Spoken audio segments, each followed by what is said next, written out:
67 से लेकर के 72 के बीच में आप देखेंगी तो उस समय होता था कि आयाराम और गयाराम की सरकार बनी, रुपये शेर की राशन है, बड़ी निकम्मी शासन है। तो केदार पांडे जी सत्ता से बाहर हो गए। मुझे लगता है 1 साल भी वो सत्ता में नहीं रहेंगे, एक सवा साल रहे होंगे। जिसे कहा जाता था कि ये दुर्जय पार्टी है, ये कभी इसे पराजित नहीं किया जा सकता, ये सत्ता से बाहर नहीं हो सकती है। वो कांग्रेस 1967 में सत्ता से बाहर हो गई। ललित नारायण मिश्र एक कद्दावर नेता के रूप में उभर रहे थे बिहार के, और उनकी हत्या यहाँ पर हो गई। तो मिसेस गांधी ने इस सत्ता के समीकरण को साधने के लिए उनके भाई डॉक्टर जगन्नाथ मिश्र को अपने फोल्ड में लेना शुरू किया। 1962 में 3 सीटें लेने वाली भारतीय जनसंघ 26 सीटों के साथ बिहार विधानसभा में अपनी उपस्थिति दर्ज कराती है। और सबसे बड़ी बात थी कि 62 के युद्ध में कम्युनिस्ट पार्टी 2 फार हो गई। बिहार में पहली बार मिड टर्म इलेक्शन हुए। इमरजेंसी के इम्पोज होने के कुछ दिन पहले तक अब्दुल गफूर रहे। अब्दुल गफूर को लेकर के बड़ा रिजेंटमेंट था लोगों में, क्योंकि उन्होंने लाठीचार्ज करवाए थे बिहारी छात्रों के आंदोलन के ऊपर, और इसलिए उनको हटा करके डॉक्टर जगन्नाथ मिश्र को यहाँ का मुख्यमंत्री बनाया गया। और क्यों बगल में अस्पताल होते हुए भी उनको रेलवे अस्पताल में भेजा गया जो दानापुर में था, और जहां पर जाकर के जहां सुविधाएं नहीं थी, और ललित नारायण मिश्र की मृत्यु हो गई।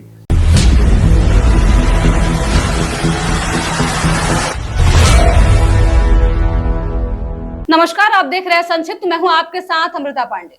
इसके पहले वीडियो में हमने चर्चा किया कि 1952 से 62 तक राजनीतिक पृष्ठभूमि क्या रही बिहार में, किस तरीके से चुनाव हुए और पार्टियों का क्या वर्चस्व रहा, कौन पार्टी जो है वो पीक पे थी और कौन जो है वो हाथ पे चली आई। एक एक करके बात किए थे, लेकिन आज इस वीडियो में हम चर्चा करेंगे 1967 में जो कांग्रेस सत्ता से बाहर हुई थी, वो एक बार फिर से 1972 में सत्ता में वापसी करती है। इस बीच इस 5 साल के कार्यकाल में बिहार में 3 बार विधानसभा का चुनाव होता है, जो अपने आप में खास है।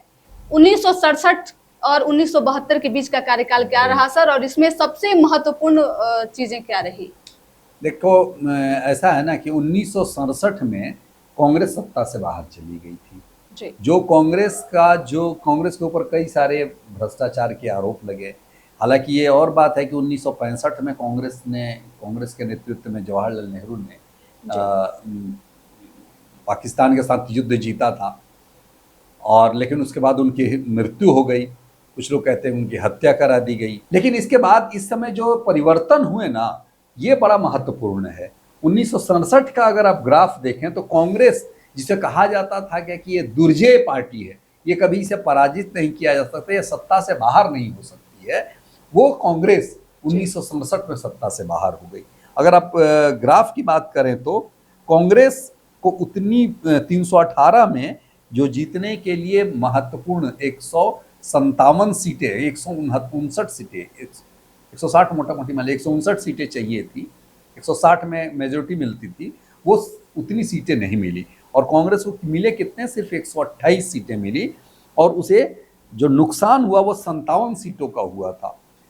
वोट परसेंट भी लगातार कांग्रेस का अगर आप देखेंगी तो लगातार कांग्रेस का वोट परसेंट गिरता गया। 52 से लेकर के, हमने पिछली वीडियो में चर्चा की थी कि 52 से लगातार कांग्रेस का ग्राफ नीचे गिरता चला गया। 1967 में 33.09% कांग्रेस को वोट मिले थे। उस समय के राजनीतिक परिदृश्य में एक बड़ी बात यह हुई थी कि भारतीय जनसंघ एक बड़ी शक्ति के रूप में उभर करके सामने आई थी। भारतीय जनसंघ की अगर बात करें तो बिहार में उसे 26 सीटें मिली थी। 1962 में 3 सीटें लेने वाली भारतीय जनसंघ 26 सीटों के साथ बिहार विधानसभा में अपनी उपस्थिति दर्ज कराती है।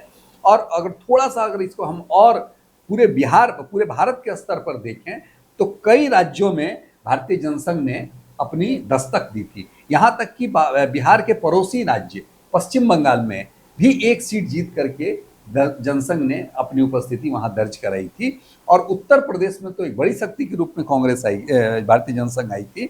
उत्तर प्रदेश में उसे 98 सीटें मिली थी, 100 से 2 कम सीटें मिली थी, तो एक बड़ी बात थी। इसी प्रकार आप देखें, राजस्थान में 22, मैसूर में 4, महाराष्ट्र में 4, हिमाचल में 7, हरियाणा में 12, और सबसे बड़ी बात थी कि देश की राजधानी दिल्ली में म्युनिसिपल कॉरपोरेशन के जो चुनाव हुए थे उसमें 61 में से 33 सीटें कांग्रेस भारतीय जनसंघ ने जीती थी, यानी कि मेजॉरिटी वहाँ के जो मेजॉरिटी जो थी वो भारतीय जनसंघ के साथ थी। और शुरू से भी वैसे भी दिल्ली जो रहा है भारतीय जनसंघ का गढ़ रहा था। अब आते हैं बिहार में, तो बिहार में प्रसोपा और संसोपा दो पार्ट में थी। और सबसे बड़ी बात थी कि 62 के बाद 62 के युद्ध में कम्युनिस्ट पार्टी दो फार हो गई थी, क्योंकि कम्युनिस्ट पार्टी, एक कम्युनिस्ट पार्टी होगी भारतीय कम्युनिस्ट पार्टी और दूसरी होगी मार्क्सवादी कम्युनिस्ट पार्टी।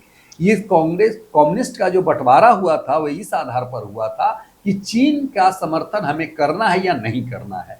मार्क्सवादी कम्युनिस्ट पार्टी का मानना था कि जो सेना युद्ध के लिए आई है, चीन की सेना जो भारत के साथ युद्ध कर रही है, वास्तव में वो यहाँ के श्रमिकों के लिए लड़ रही है, इसलिए हमको चीन का साथ देना चाहिए। भारतीय कम्युनिस्ट पार्टी का मानना था कि नहीं, कोई भी शत्रु है वो हमारा शत्रु है, इसलिए हमको उसका साथ नहीं देना चाहिए। और इसी पर कम्युनिस्ट पार्टी दो फाड़ हो गई, सीपीआई और सीपीएम। सीपीएम ने पहली बार यहाँ चुनाव लड़ा था और 4 सीटें उसे मिली थी, 1.28% वोट मिले थे उसे। और सीपीआई को 24 सीटें मिली थी, 12 सीटों का फायदा हुआ था सीपीआई को 67 के चुनाव में, और उसे वोट परसेंट जो था 6.91% है। संसोपा दूसरी बड़ी पार्टी के रूप में आई थी, मतलब विपक्षी दल के रूप में संसोपा आई थी, और उसे जो सीटें मिली थी वो 68 सीटें मिली थी, 17.62% सीट वोट परसेंट उसको प्राप्त हुआ था। लेकिन इसका असर हुआ क्या कि बिहार में हंग असेंबली की स्थिति हो गई, यानी कि किसी को स्पष्ट बहुमत नहीं था। तो बाकी लोगों ने ये किया कि गठजोड़ की एक राजनीति चली और यहाँ पर पार्टियों ने मिलकर के, विपक्षी दलों ने मिलकर के अपनी सरकार बनाई, और उस समय कई प्रयोग होते रहे। और आज की जो स्थिति है दल बदल का, उस समय दल बदल की स्थिति नहीं थी। 67 से लेकर के 72 के बीच में आप देखेंगी तो उस समय होता था कि आयाराम और गयाराम की सरकार बनी, यानी कि कल सुबह में कोई विधायक आपके पास है, शाम तक वो किसी और के पास चला गया और वो अपना दावा पेश कर देते थे। 7-7 दिनों की सरकारें यहाँ बनी, क्योंकि महाराज मुख्यमंत्री बनना चाहता था, वो अपना दावा पेश कर देता था, अपने समर्थकों को ले जाता था। अगर समर्थकों को सबको मंत्री बनाना संभव नहीं था तो जो लोग मंत्री पद नहीं पाते थे वो बगावत कर देते थे, वो किसी और को मुख्यमंत्री अपना चुन लेते थे। तो ये बड़ी पॉलिटिकल अनस्टेबिलिटी की स्थिति थी उस समय बिहार में। लिहाजा इसके बाद फिर क्या हुआ कि 1969 में फिर से चुनाव कराना पड़ा। और बिहार में 2 घटनाएं उस समय मैं बता दूं। एक तो कि सीपीएम का यहाँ सीपीएम चुनाव परिदृश्य में सामने आई, और बिहार में पहली बार मिड टर्म इलेक्शन हुए। असेंबली इलेक्शन जो हुआ वो मिड टर्म असेंबली इलेक्शन हुआ। 2 साल बाद 67 में चुनाव हुआ था, 69 में फिर से चुनाव हुआ। 1969 में जो चुनाव हुआ उसमें कांग्रेस को फायदा नहीं हुआ, कांग्रेस को नुकसान ही हुआ, और 118 सीटें, मतलब 10 सीटों का और नुकसान कांग्रेस को हो गया। वोट परसेंट की बात करें तो 33.09 था 67 में, वो घट करके हो गया 30.46%। संसोपा को भी 16 सीटों का नुकसान हुआ। संसोपा को सीटें मिली 52, पहले था 68 और वो हुआ 52। 17 से वोट परसेंट घट करके उसका 13.68% हो गया। लेकिन जनसंघ को इसमें फायदा हुआ। जनसंघ को क्या था कि 26 सीटें जीतने वाली जनसंघ को 8 सीटों का फायदा हुआ, और वो 34 सीटें जनसंघ को, भारतीय जनसंघ को मिली, और उसे 15.63% वोट मिले। सीपीआई की अगर बात करें तो सीपीआई को भी 1 सीट का फायदा हुआ। 24 सीटें जीतने वाली सीपीआई को 25 सीटें मिली। वोट परसेंट भी उसका थोड़ा उसका अच्छा बढ़ा, 10.10% सीपीआई को वोट मिली। प्रसोपा को 18 सीटें मिली, 5.64%। सीपीएम को 1 सीट का नुकसान हुआ और 3 सीटें ही सीपीएम को मिली, और वो 1.25% सीटें रही। यहाँ देखने की बात है कि जब ऐसी स्थिति थी, यहाँ पर मैंने बताया ना कि 67 से लेकर के 72 तक बड़ी पॉलिटिकल राजनीतिक ऊहापोह की स्थिति थी। किसकी सरकार बनेगी, कौन मंत्री बनेगा, कौन मंत्री नहीं बनेगा, ये लगातार यहाँ पे चलता रहा। और उसके बाद कांग्रेस के लोगों ने यह दावा करना पेश किया कि अगर आप हमें स्पष्ट बहुमत देंगे तो सरकार कांग्रेस ही चला सकती है। ये कांग्रेस की रणनीति थी और सबसे बड़ा जो फायदा हुआ कांग्रेस को 72 के चुनाव में, वो लाभ मिला बांग्लादेश के साथ युद्ध का। बांग्लादेश बिहार के साथ सटा हुआ है। आज के जो हालात हैं लगभग उस समय के ही हालात थे। आज भी आप देखेंगे कि जनरल असेंबली इलेक्शन हुए हैं, चुनाव अभी जो पाकिस्तान के साथ युद्ध की स्थिति बन रही थी, उसी प्रकार उस समय भी स्थिति थी। और क्या कहते हैं, पार्लियामेंट्री इलेक्शन के बाद यहाँ पे युद्ध हुआ। 3 दिसंबर 1971 को बांग्लादेश के साथ युद्ध हुआ, बांग्लादेश के मुद्दे के साथ के लिए युद्ध हुआ। तो उसके बाद दिसंबर 1971 के 2-3 महीने बाद ही मार्च में असेंबली इलेक्शन हुए 1972 में। कांग्रेस के प्रति लोगों में दीवानगी थी, इंदिरा गांधी की एक विशेष छवि थी। लेकिन आप एक चीज और भी देखेंगे कि 65 के बाद 67 की जो स्थिति हुई उसमें इंदिरा गांधी उभर करके सत्ता के केंद्र में आ चुकी थी 67 में, लेकिन कांग्रेस में दो फार हो गया, क्योंकि लोगों को ऐसा लगने लगा कि इंदिरा गांधी के बाद, नेहरू जी के बाद उनकी उत्तराधिकारी ये मिसेस गांधी कैसे रहेंगी। तो उस मुद्दे पे कांग्रेस में भी बंटवारा हुआ और भारतीय राष्ट्रीय कांग्रेस संगठन, जिसे सामान्य बोलचाल की भाषा में हम लोग कहते थे संगठन कांग्रेस, वो संगठन कांग्रेस पहली बार 1972 के चुनाव में यहाँ हिस्सा लेती है और उसने अच्छी सीटें जीती। 1972 का अगर आप डाटा देखें तो 167 सीटें कांग्रेस को मिली और उसे स्पष्ट बहुमत मिल गया 1972 में कांग्रेस को। संगठन कांग्रेस को 30 सीटें मिली, 14.82%। भारतीय राष्ट्रीय कांग्रेस को 69 में और 67 में 33% सीट मिली थी, 69 में 30 कह लीजिए।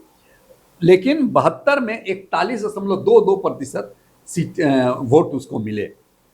भारतीय जनसंघ की सीटें थोड़ी कम हुई क्योंकि एक प्रभाव था, लेकिन 25 सीटें भी इस स्थिति में भारतीय जनसंघ ने जीतने में कामयाब रही। सीपीआई और सीपीआई को भी थोड़ा सा फायदा हुआ।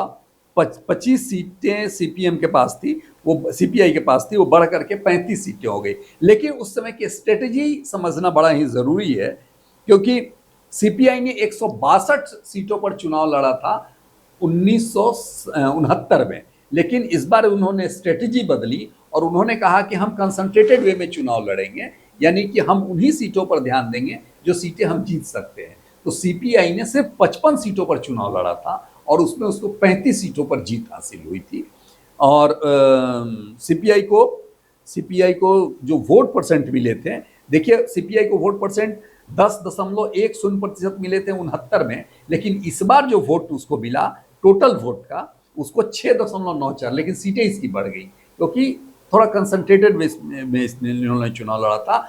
सीपीएम का खाता ही नहीं खुला था, 51 सीटों पर लड़ने के बावजूद सीपीएम का खाता नहीं खुला। संसोपा को 33 सीटें मिली, 19.59% वोट उसके मिले थे।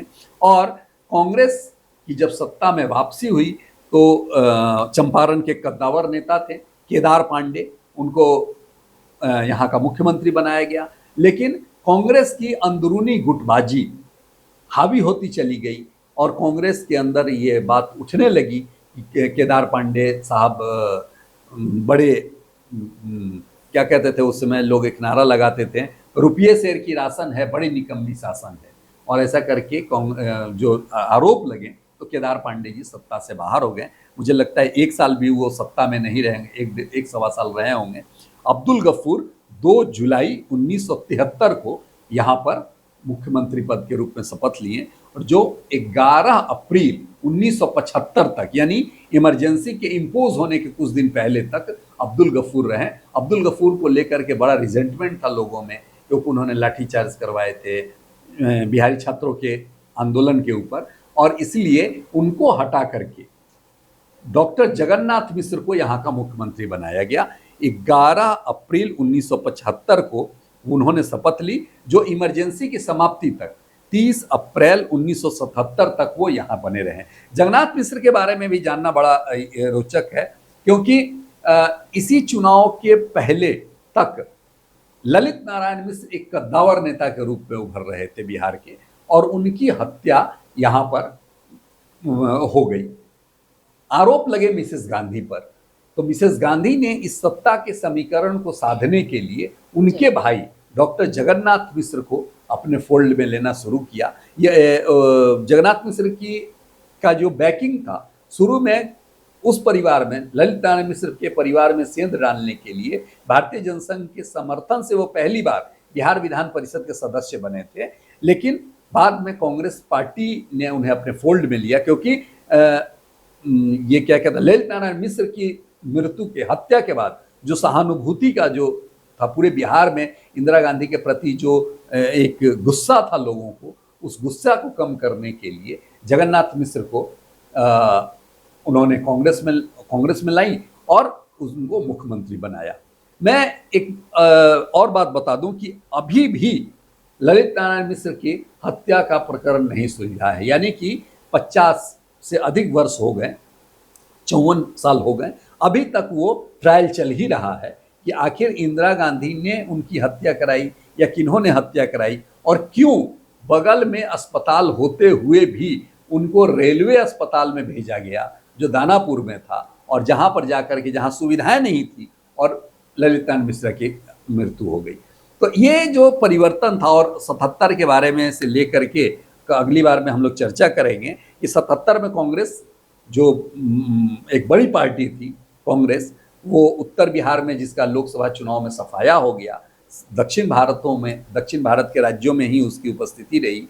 बिहार विधानसभा 1977 का जो चुनाव हुआ उसकी हम चर्चा करेंगे, और 2 साल बाद फिर यहाँ दोबारा मिड टर्म हुआ 1979-80 में, 3 साल बाद चुनाव हुए और फिर कांग्रेस की सत्ता में वापसी हुई। लेकिन 10 साल के बाद 90 के बाद जो कांग्रेस सत्ता से बाहर हुई वो आज तक सत्ता से बाहर है। हम लोग इसके बारे में अगले एपिसोड में चर्चा करेंगे। तो ये था 1967 से 1972 तक का कार्यकाल। इसमें किस तरीके से सत्ता से बाहर रही कांग्रेस सत्ता में वापसी करती है, 5 साल में किस तरीके से गठबंधन का दौर शुरू हुआ, किस तरीके से 3 बार चुनाव कराए गए और कैसे कांग्रेस फिर से सत्ता में आई, सब कुछ आप सुन रहे थे। हमारे साथ बातचीत करने के लिए वरिष्ठ पत्रकार संजीव कुमार थे। तो इसके अगले एपिसोड में हम चर्चा करेंगे 1977 के बाद के चुनाव के बारे में। वीडियो अगर अच्छी लगे तो अपनी एक कमेंट जरूर दीजिएगा। इसके साथ ही हमारे यूट्यूब चैनल संक्षिप्त को सब्सक्राइब करके साथ ही फेसबुक पेज को भी फॉलो कर लीजिएगा। धन्यवाद।